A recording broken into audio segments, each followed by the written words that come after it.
let's get you to get to $10,000 a month, and let's get you 3-day weekends or 4-day work weeks. Like that's a sense of freedom that most barber and beauty professionals don't have. I don't know of any people in your industry that is talking this way in the depth that you're talking. And I just really hope we can get more people access to the things you're teaching, right? Because it ends up providing more value to all of us. When you're trying to learn how to grow, you have to believe in yourself enough to invest in yourself. You have been doing this for, over 20 years now. And now you put all that together to create something unique that no one could have created but you. You've done something that a lot of barbers have not been able to do. And so let's unpack this framework. Tell me about it. I started to focus on freedom. And so the first thing that I started to understand is that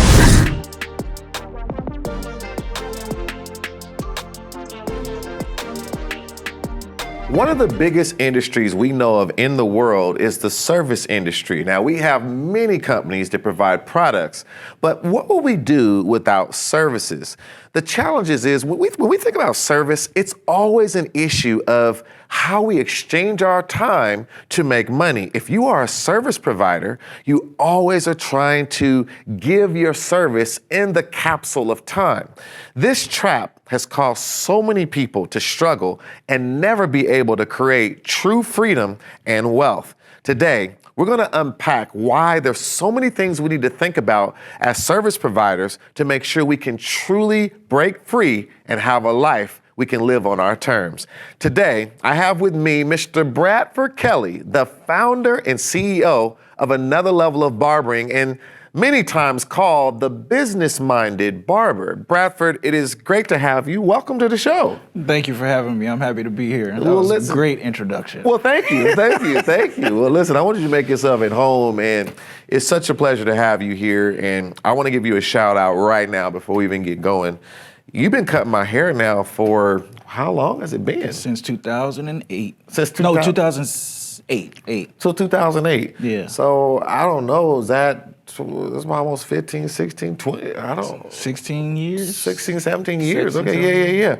So I can't believe you've been cutting my hair that long, and I'm not gonna get into it right now, but I used to cut my hair. I know. And you have a lot of jokey jokes about when I used to cut my hair. There's evidence. Well, I'm not gonna get into it, but you definitely took me to another level. And I really appreciate you and in all seriousness, I want people to know how much, I speak, I do so many things. I'm an international speaker. I do so much consulting, professional development. I run companies. I'm always on the go. I'm always on camera. I always got stuff going on. And I appreciate your ability to always make sure that I'm looking right, with my hair. And there's times that you have flown into places to make sure I got my hair cut. You've given me cuts late into the night, 2, 3 in the morning. You've been very accommodating. And I just want to thank you for all that you do. No problem. Yeah, okay. No problem. Well, and even today, once again, I got ready for this episode, and you made sure I was right for my episode I was gonna have with you. Yes, exactly. Yeah. Everybody's gonna be looking like, did you do that? Exactly. So, You're right. I did do that. So when you think about services, as a barber, you provide services, but before we get into a little bit about you, just tell me why you feel like this industry has so much challenge when it comes to trying to make money, but trying to have a life too. Well, one of the biggest reasons why it's a challenge is because everything we do is behind the chair.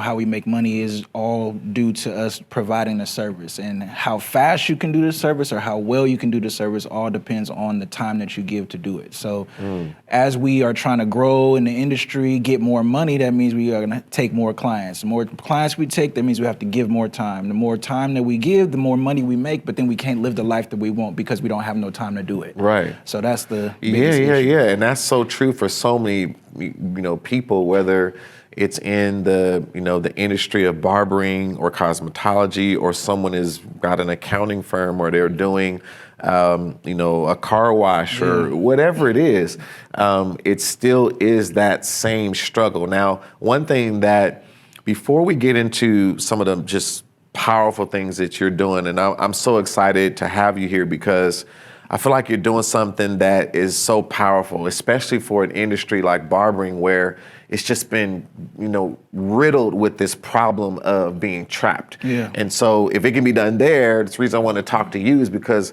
number one, I want the barbering industry to go on notice that there's a different sound out here in the market. There's something different that someone is doing. But I want other industries also to see that are in service to realize they can learn from the concepts and principles that you're teaching. And so before going into that, though, I want to learn about Bradford Kelly. Okay. Let everyone get to know you a little bit. Now, we have a lot of connections and things, but tell people about your background. Well, born and raised in the Bay Area, California. Mother was a single mom and grew up without a father. And my mom put me in the best opportunities to get around good male figures. Yeah. That type of environment focused me on giving back to people. And so as I got older, I wanted to make sure that I was in some type of profession that gave back to people. And when I graduated high school, which was in 2004, my mom, she told me I was going to go to college. Me and her had a few discussions. I told her I wasn't going to go to college. She didn't like that. And it was a battle, but I ended up going into barber college. And so when I got into barber college, it was actually a shift in my perspective because I didn't know that I was choosing to be an entrepreneur. I just knew that I liked talking to people, and this was an industry that allowed that to happen. And so it was kind of like it, but to say it shortly, I was not able to get out of my high school mindset when I got into barber college, and so it took me longer to get my license. Okay. I thank you for sharing that, and let's rewind actually to high school. Okay. So when you think about coming through high school, because high school was so close to the decision to become a barber, I want to know a little bit, like, what were some of your struggles in high school, like when it came to, did you know in high school you didn't want to go to college? Did you know you wanted to do something different? Did you know maybe you wanted to serve in some way? Because a lot of times people who end up in service, there could be many different things that drove it, but what was things like in high school, and how did you arrive at the thought to become a barber and actually go to barber college? Well, when I was in high school, I knew I didn't want to go to college because I didn't like being told what to learn. I was young, I was really smart, like I could get past the classes pretty easy. But when I got older, I didn't want to learn just anything. So the concept of college was, you have to do all of these prerequisites before you can even get into whatever it is that you really want to do. Right. And so I didn't even like that structure. And so I knew that I wasn't going to go to college. That's what it just was grounded in me. But I was also at the time period in 2004, real estate was huge. Yeah. And so I was just focused on money and how I was going to be able to make money. And so I don't know if you remember, but young in high school, me and you had a conversation, and you told me to just take a real estate principles class. And so I went to Contra Costa College. I took a real estate principles class, and I realized this isn't for me either, because there's a few things that I know about myself that I knew I didn't want to have to do on a daily basis. I didn't want to have to deal with a computer.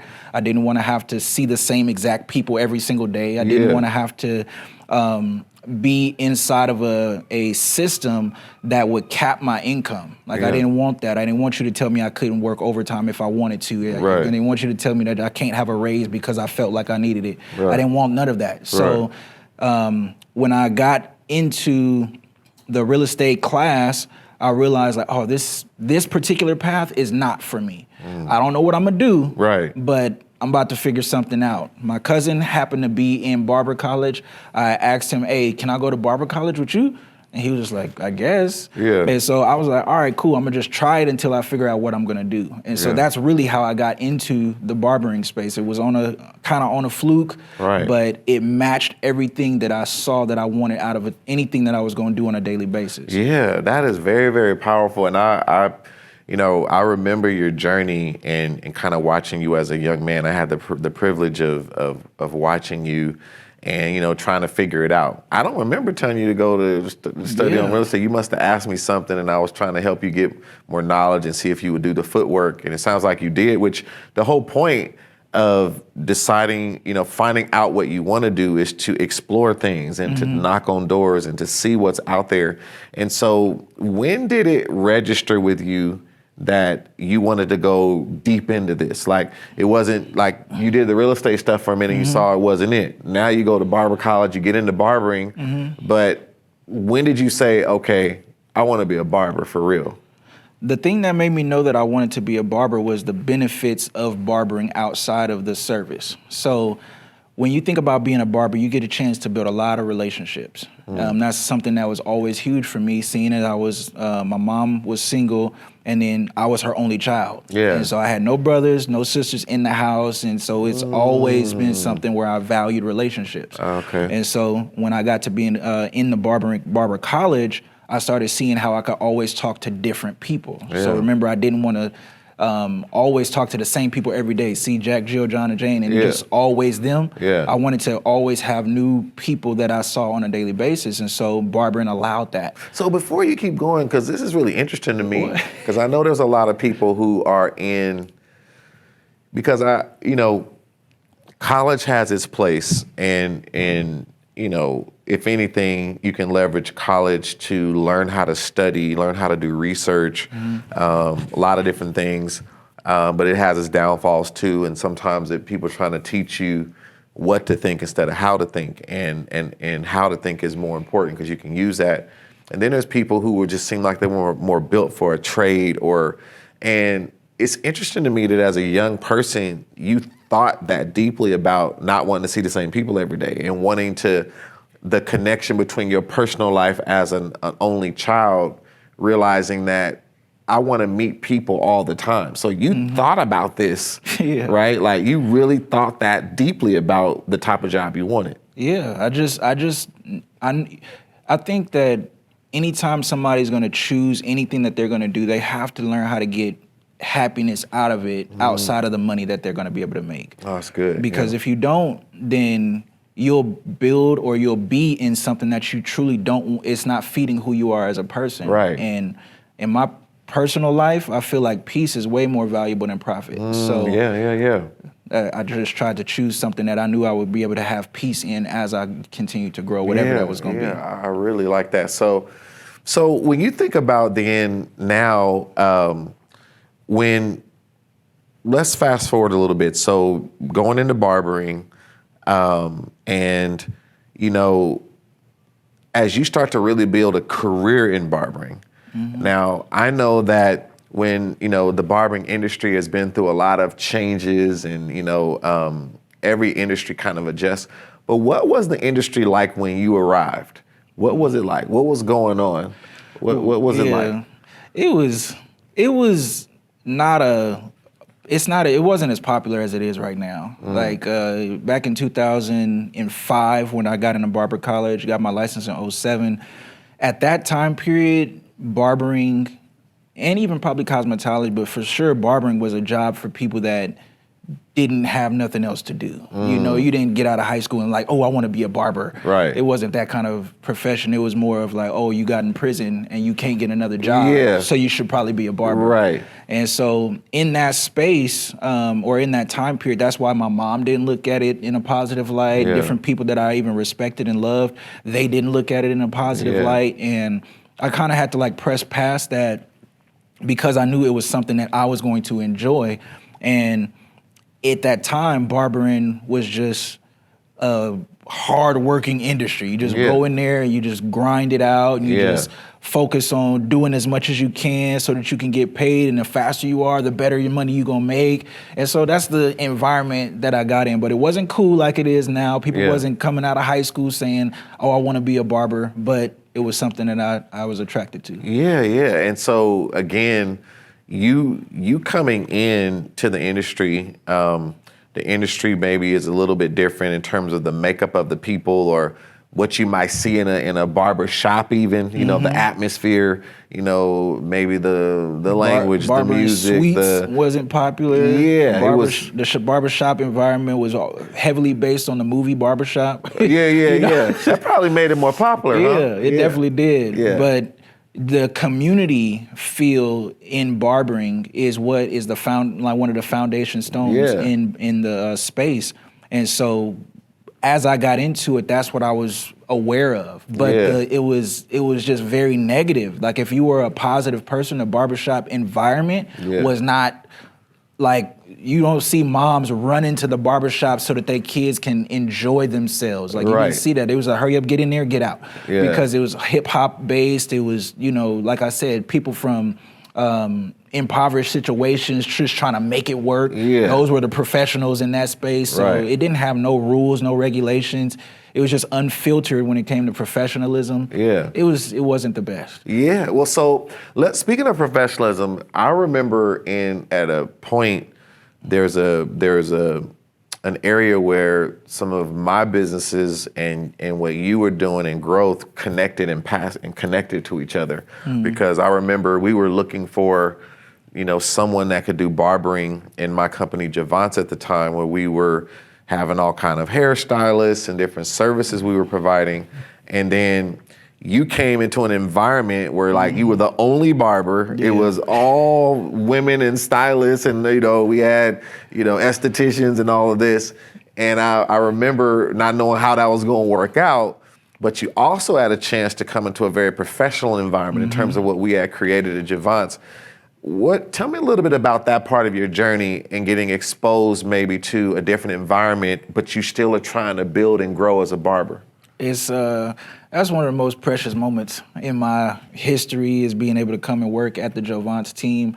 As I said, I got my license in 2007, and I was in one of the better establishments when it comes to a barbering facility, but it just completely destroyed my appreciation for barbering as a whole. Like really? Why you say that? It was the environment. Like I said, it was very base. It started to make me not want to go to work. You know what I mean? Yeah. It was even the better environments. That's what was weird. Like I got into a good quote unquote barbershop, but the way that people would treat you or talk about clients behind their back, or the way that they would even talk about me because I went to church. They called me church boy. I would want to get off of work so I could be at service on time, and they'd be like, "Oh, you don't care about us," and different things of that nature. I'm like, man, I'm doing better than you. And so I'm sitting here having to understand how to deal with people for the first time outside of the community that I grew up in, and then feeling like a negative pressure when I'm trying to do good. Like it just wasn't normal for me. And so I kind of got sick and felt like this was what barbering was about, you know? And when I was in that space, I got really, really disappointed with the industry. And I was even considering leaving the industry at whole. Suffer and go back to college like my mom wanted me to. And so, you really thought about that? Yeah, because it wasn't fun. Like the things that I got into it for. The reason you got into it, it was destroying all of it. And so that's why environment matters so much to me, because the circle that you put yourself in, it can suffocate you or it can cause you to grow. And so I remember trying to get into Javance before I had my license, and you guys had a standard. And I was not used to that. People in the barbering space did not have standards. So I got into the shop that I was in without a license and told them I was gonna get. So they let me in. I was like, why y'all can't let me in? And you was just like, I'm sorry, we got standards here. And so it took some time, and it allowed me to just appreciate the environment once I finally did get in. So when you told me that there was a space open and that you guys were looking for a barber, and my my interview was to cut your hair. And I was just like, oh man, this is one of the biggest haircuts of my life. So doing that and being able to show you a difference in what a home haircut is versus a professional haircut was a good experience. And then just being able to get into the environment and seeing what it feels like to work with professionals that actually care about you, seeing what it feels like to be in an environment where the clients can feel the appreciation of the service provider, because that's lost even now in today's industry, where the service provider feels like they are the blessing to the client, the client should be the most important person to you. Right. But they're the most important people to themselves, and they feel like they're just a grace upon whoever comes and get a service by me. Right. And this environment, working with Jovantis, showed me the difference and why I should be customer-centered, client-centered versus myself-centered and what I want. Even though I got into the industry where I felt like, hey, I'm gonna be the boss, I'm gonna do what I want to do. Yeah. It was just like, you want to be able to get to that space, but it's gonna first start with you being able to care who you're serving. Very good, very good. Now I remember that and just watching you transform. And by the way, it was a pleasure having you there. You did outstanding work and grew very fast. And I want to fast forward to now you're in, you've got a greater understanding of maybe doing something different because you've got connected to professionalism, value-centered, customer thinking, and still increasing your barber skills and making sure you could give a good cut and things of that sort and provide good service. And I want to fast forward now. I mean, you was with us through, I don't know, like 3 locations at the time as just Javon's doing services. So you on a journey, at Javon's and growing. And so I remember I had come to get a cut from you, and first let me say I consider you a leader in the industry you're in now. I consider you a leader. I consider you someone that thinks differently than any other barber that I know, and you're trying to do something to an industry that really needs it. And I hope that the barbers that will see this will have the courage to find out more about what you're doing. But I want to go back before you fully came to who you are now. And I remember we were having a conversation, and I was challenging you a little bit to think about, in doing more than you were doing then. Thinking about that you could do more than maybe you thought you could. Maybe your pricing, maybe trying to learn more, anything to expand who you were. And I want you to touch on this a little bit about when you got to a point where maybe you realized your thinking was holding you back from something more that you could become.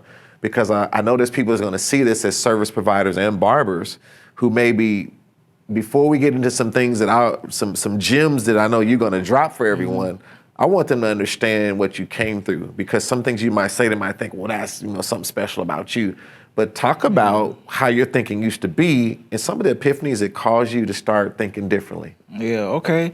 That's why I talk about environment, right? Environment matters. It's the people that you have in your circle that'll either suffocate you or cause you to grow. Yeah. So having conversations like that with you, there was pivotal moments that happened in life. And so I think that a lot of people's mindsets and the way that they think, the pattern of thought that they have is built over the things that they've experienced in the past. That's right, yeah. And so, I wasn't taught to be a very forward thinker by my mom. She was comfortable in certain ways, certain things. We just wanted to pay rent, pay bills, different things of that nature. And as long as you could pay your bills, you're good.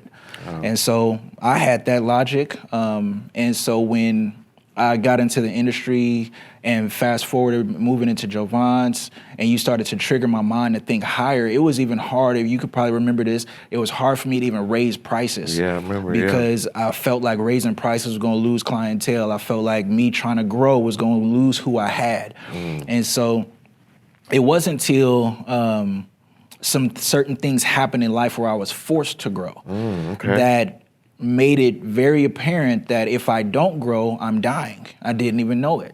So I just thought surviving was life, but it's not. It's a slow death.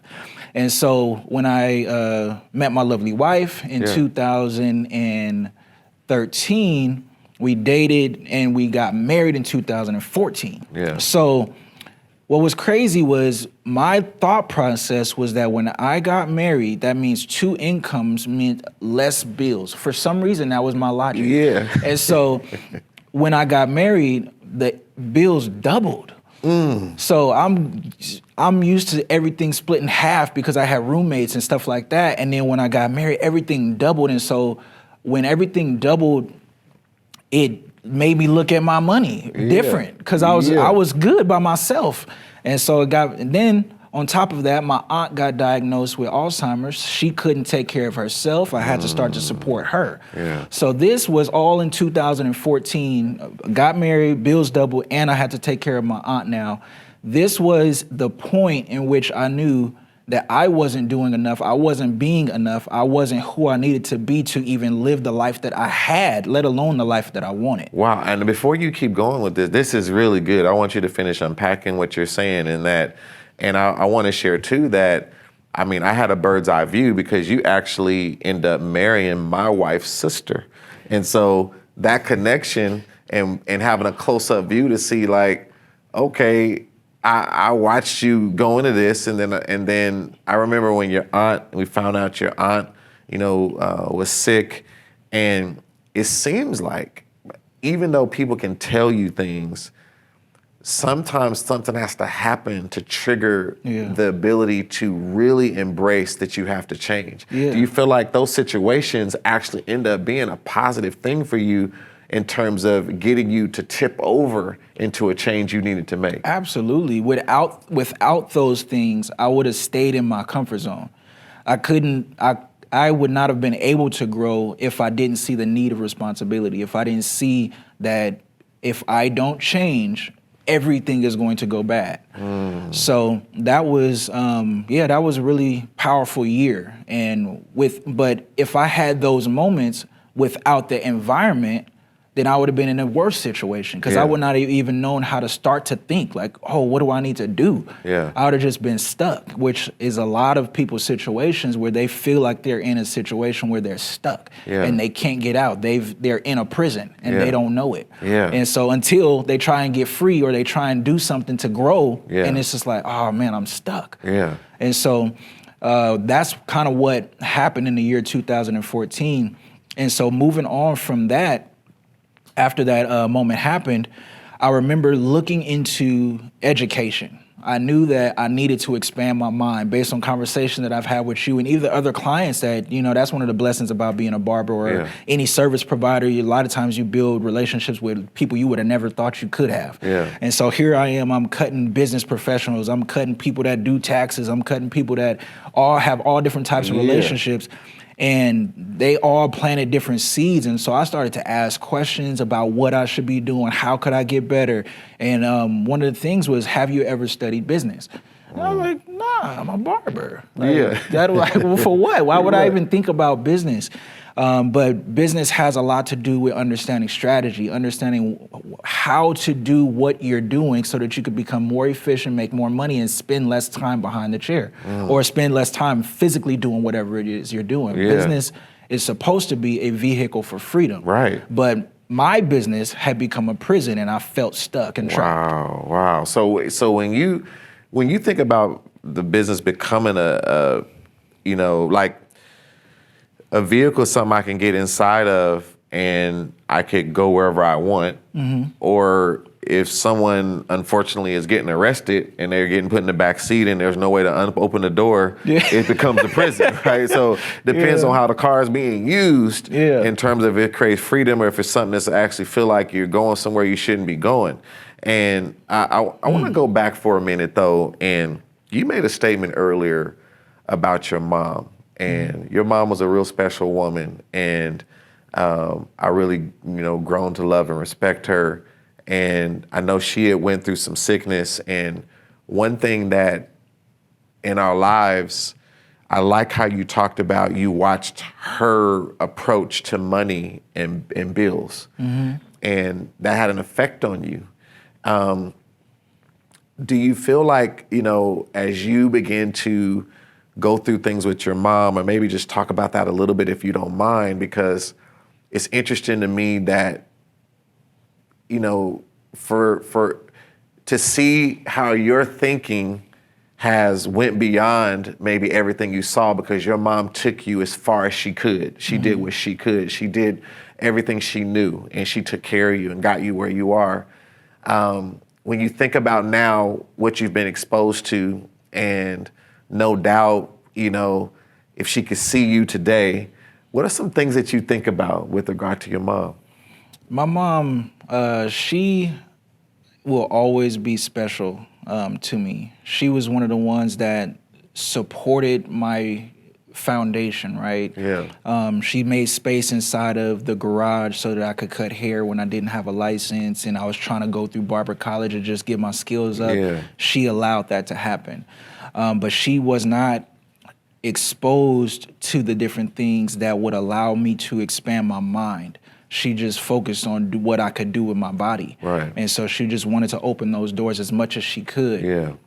And so I think if she were to see me today, she would be very pleased with the growth that she sees because I'm able to do things that she couldn't do and didn't even try to look forward to. Yeah. You know, so I don't know how to explain it in a better way, but she'll always be special to me, and I think that she'll be happy with who I am right now. Yeah, so I really think you said that perfectly. And at what year was it? Because not everyone may know that your mom actually passed and you were very young.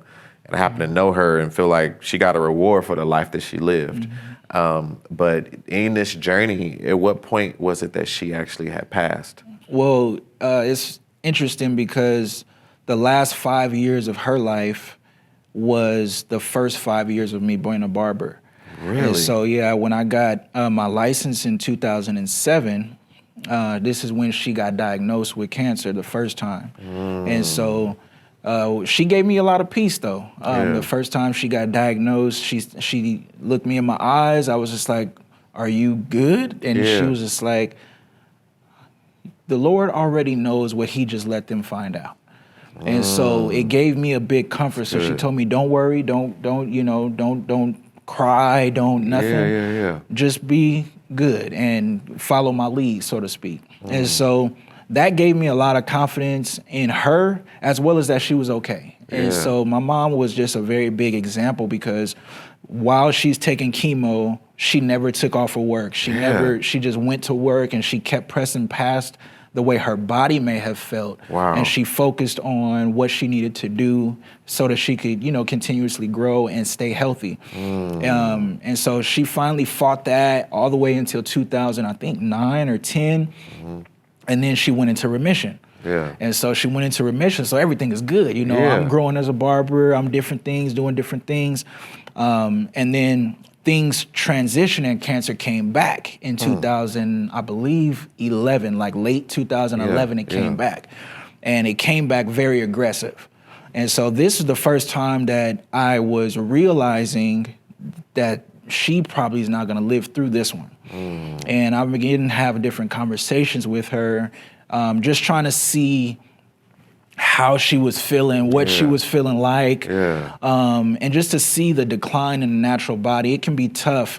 And I remember I got the call that she wasn't, coherent anymore, and that she was, in a situation where I probably needed to come over because I had already moved out. And so I went to the house on a Thursday, if I'm not mistaken, and I began to, just sit there and talk to her. It was just me and her, and she couldn't talk back or anything of this nature. And so I began to just talk to her and spend quality time with her.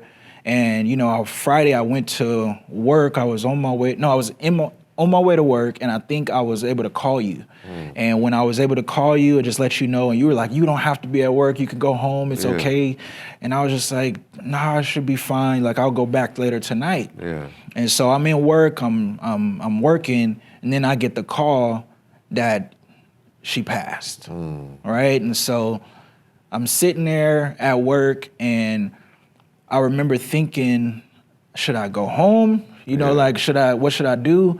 And so I called, his name is Euro, this is my mom's husband.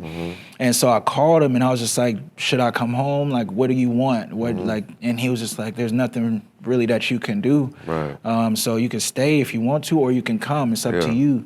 And I think at that point, because I knew I couldn't do anything when I went there, I chose to stay at work and I chose to be around the people. And so this is the biggest reason why I got into the industry, was the relationships that I could build with people. And so the people began to feed me. The clients, they didn't even know what was going on. They had no idea. I didn't tell nobody. But that day was a very special Friday for me. You know, I felt like she got a reward for the life that she lived.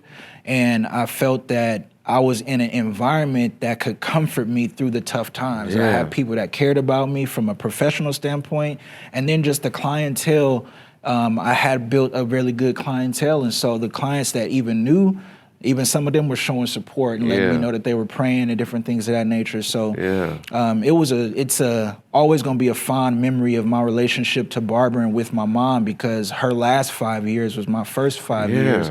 And when she was able to leave this life, I felt like it was the trigger for me to be able to live a better life, because that's right after that, that's when I got married in 2014. And that's when it shifted my perspective of trying to strive for being better. I thank you so much for sharing that. That was so powerful. And I just want to say, the reason I wanted you to share a little bit about that, and I know those are sensitive areas, so I really appreciate you opening up, is because, you know, the reason that we're doing the things we're doing, you know, our lives are involved in this. You know, we all are dealing with things. We got family that we're dealing with. We got, you know, health issues. We've got, you know, responsibilities in our life. And when you're providing services and you give so much of yourself, you start realizing that you can't forget also about yourself and what you're going through. And not only did you, you know, provide service through those tough times, I feel like that you can draw on the strength of your mom in terms of who she was and how she battled cancer, you know, looked it in the face and never let it take her down in her mind. You can draw on that strength when you got to do some tough things to grow as a person and as a professional. And I think some of the things that you have went on to do, I see some of that strength in your mom that, you know, was willing to fight to do so. Once you see that you really got to do it, just like when she saw she really was going to have to face that, she did. And I want to use that to fast forward to who you are now. You started to see you needed to do something different, and you started to learn and grow. You've been an individual that's been around our company. You are a CEO as well. And I watched you embrace the principles we teach, which is all about getting the most out of yourself. It's really unlocking the CEO inside to charge, expand, and to overcome. And I've seen you embrace that. I've watched you come into some of our more high-end business programs and invest in yourself in a big way because you wanted to grow. And when I think about you now, you really are, I think you've kind of created a club that I call 6 and 10, you know, 6 and 10 or 10 and 6 or something. But basically, I mean, 6 and 4, I should say, where making 6 figures and working 4 days a week. And so I want to know, before we get more into the framework that I know you've developed that can help barbers, but I really feel it's good for anyone in the service industry. I want to unpack that. But tell me a little bit about your transition from learning and growing and realizing you were going to have to make a change and then having the strength to do what was required to become 6 and 4. Oh, that's a wide question. That's a wide question. I think one of the biggest things is when you're trying to learn how to grow, you have to believe in yourself enough to invest in yourself. And so your future has to be more important than your past, and you have to put yourself in position to get to a future. So that's what I think I was trying to do, investing in your programs. Like I said, getting myself in environments. You got to force yourself sometimes to get into the environments that you know can help you. Even if you're afraid, if you're scared, if you don't even have the full confidence in yourself yet, have confidence in the fact that somebody else has achieved something that you want to do. And so that's what I started to put myself in the environment of. And because I did that, I started to see how I could shift my business and change different things that I was doing from a business standpoint. Yeah. And it yielded the results to where I started to see how I could grow my income without losing my clientele. I started to see how I could spend less time at work because I'm hitting the right numbers, or I know what numbers to look for in business. And so because of that type of education and then trying to implementation, that's what kind of like led me into this space. Yeah, and I know, and I just want to say, I mean, I hope you don't mind me sharing, but you know, I just want people to understand, and this is not so much about our programs, but it's about your seriousness in terms of, we have some top tier programs that are like 20K plus program. We're not talking about little fly by night stuff. And you've invested at these levels continually where you're serious about, like, no one gonna drop that type of money unless they really think there's something that they can get a return from. And to see you now with making 6 figures, working 4 days a week, and you've taken things that you've learned from investing in yourself and you coupled it with real life experience that you've created. Like, you have been doing this for, you know, over 20 years now.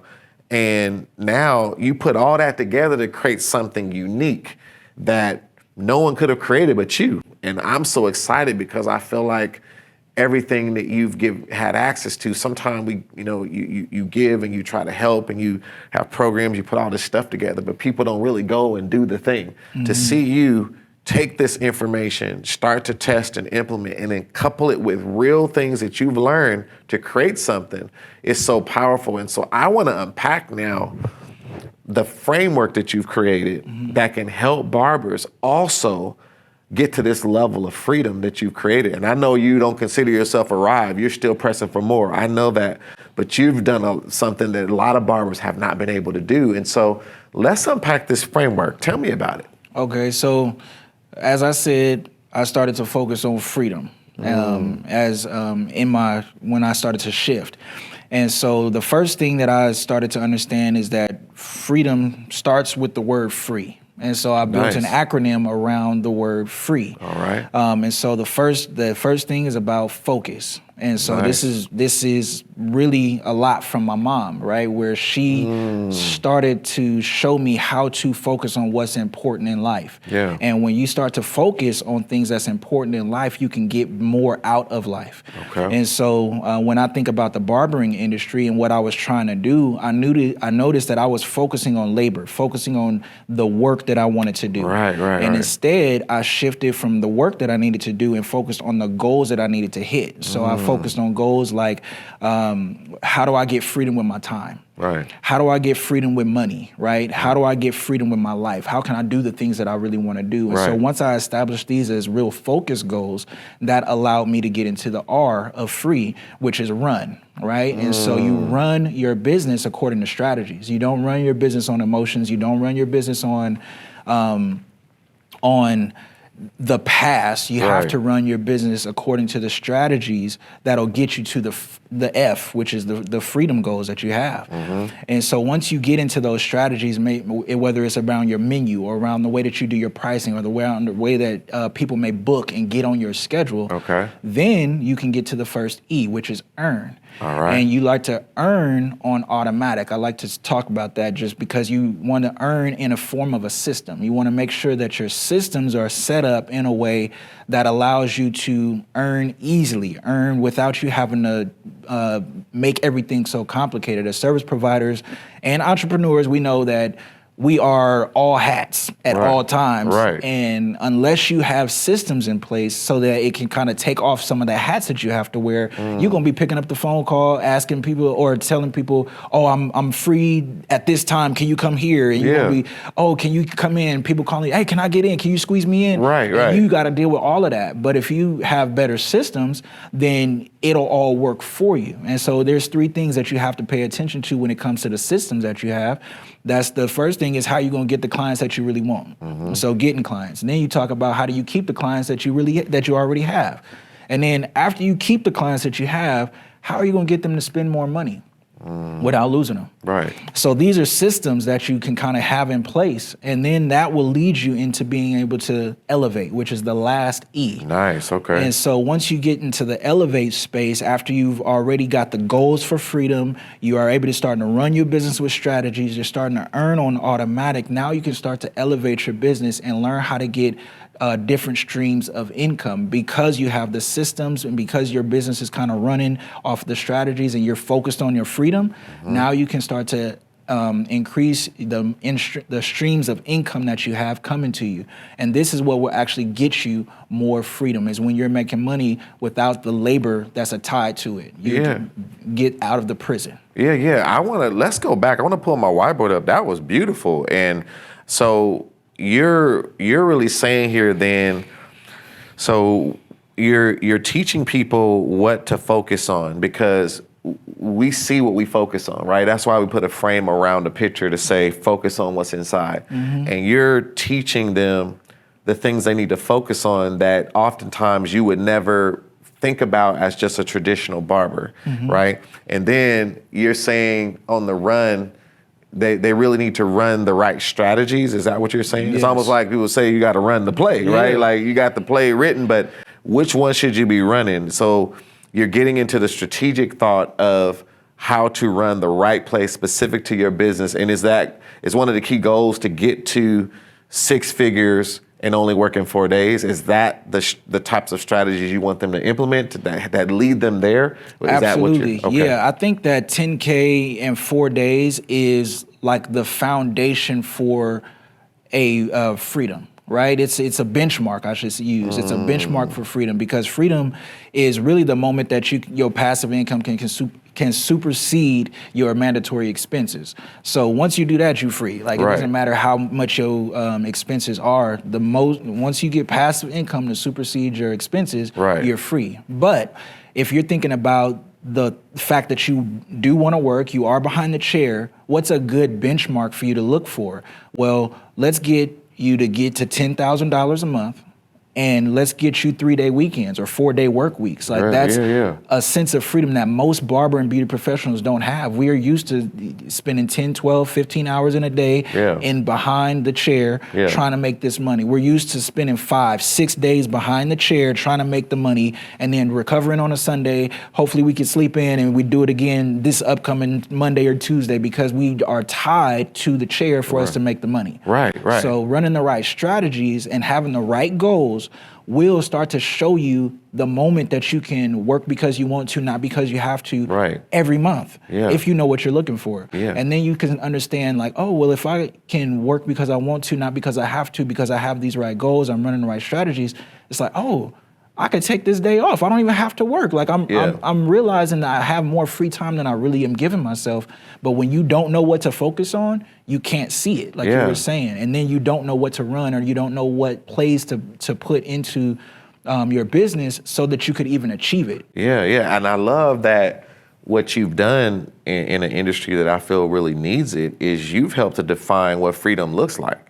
Like you've given it a tangible goal, right? 6 figures, 4 days a week. Doesn't mean you can't go to 20,000, a month, or go higher than what have you. But at a minimum, you want to help everyone get to 6 figures, 4 days a week. And this is a life that you live, and something that you've developed, which has qualified you to speak on the pathway to get there. And when you think about, you mentioned earning. I want to go back to my whiteboard for a minute. And you said something about earning. You said systematic earning.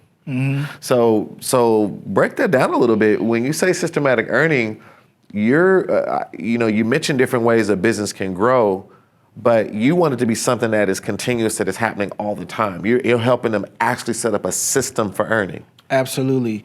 When you think about earning, the way that the industry is known for earning is through effort, right? So you come, you give your time, you give your effort, you make some money. There's the trap. That's the trap, right? And when you start to understand, but like I said, we wear all these different hats. So for us to earn, we usually have to do so many different things for even the client to be able to come in the chair, all of the different things. And then on top of it, we do so much work when it comes to getting the new client. Yeah. Right? We handing out business cards, we doing all this stuff, trying to get people to get in. We get them in there, and then we don't focus on keeping them. We just hope that the service we provide is the thing that's going to keep a person.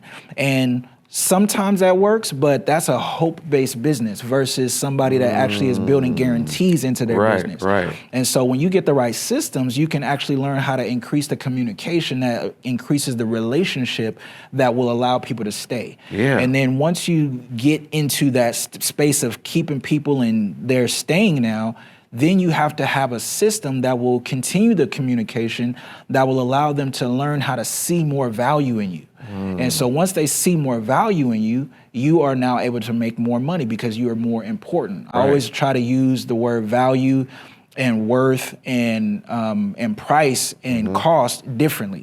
Cost is always going to be associated to a loss in a person's mind. Exactly. Like, how much is it going to cost? If you in your mind see your services as a cost, then in the client's mind they're going to see it as a loss. Like, how much it cost me to come see you? That's good. And it's like, oh no, that's not how you want them to think. You want them to see price, but the price is just the number you've attached to the value. But the value is the most important thing. That's what makes something worth it. So the value is how important is it to the client? Right. So when a person asks me randomly, like, hey, how much is your cuts? I'll be like, what do you need your cuts for? Right. You know, and they're like, oh, well, I'm going to an interview. I'm like, oh, okay, that's cool. Like, how important would it be for you to get this job? I love that. Yeah. Oh, well, man, this job will be a game changer. It'll be like, well, okay, well, let's not play with your image then. Yeah. Right? The first thing that people see is how you switch them look. to think about the value. The value. That's good. Focus on the value because the more important it is to a person, the price goes, it lowers in their mind because they're looking at the return of their investment in you. Right. So you look at that value, and once you can get that value, now you've become worth it. They'll easily give their money. Worth, in my mind, is an exchange of money for the value. Yes. And so they'll give you some money for the value that you have. But if your value is superseding the price, it's always going to be worth it. But if it's if your value is lower than the price you're asking for, it's always going to feel like a cost, and now you've lost a client. Wow. That was powerful. I mean, I just hope people will really I don't know of any people in your industry that is talking this way in the depth that you're talking, and I just really hope we can get more people access to the things you're teaching, right? Because it ends up providing more value to all of us. You know, when people begin to understand value better, they'll deliver it better, and also, you know, they're going to be better. They're going to have more freedom and be happier. And sometimes people are cutting your hair, and you could tell they having a bad day themselves, a bad life. You know, they got a lot going on. But when you can bring some of this freedom in, and that kind of brings to this last area of elevate. So you mentioned here on a whiteboard about, I kind of wrote here, unlocking more streams of income. So when we think about a lock, and when you get that lock to just open up, right, where I now have had the opportunity and the capability to have streams of income, but I didn't know how to get to it. What you're trying to do is expose them in your programs. You're showing people how to unlock opportunities they may not know about to bring in other streams of income. Am I understanding that right? Absolutely. Is that what you're doing? Yes, and as a service provider, barber or beauty professional, you have a stage already. Like you already have the stage. Right. You are the connecting piece to so many different people, and they are also the resource that you may need for you to expand into other things.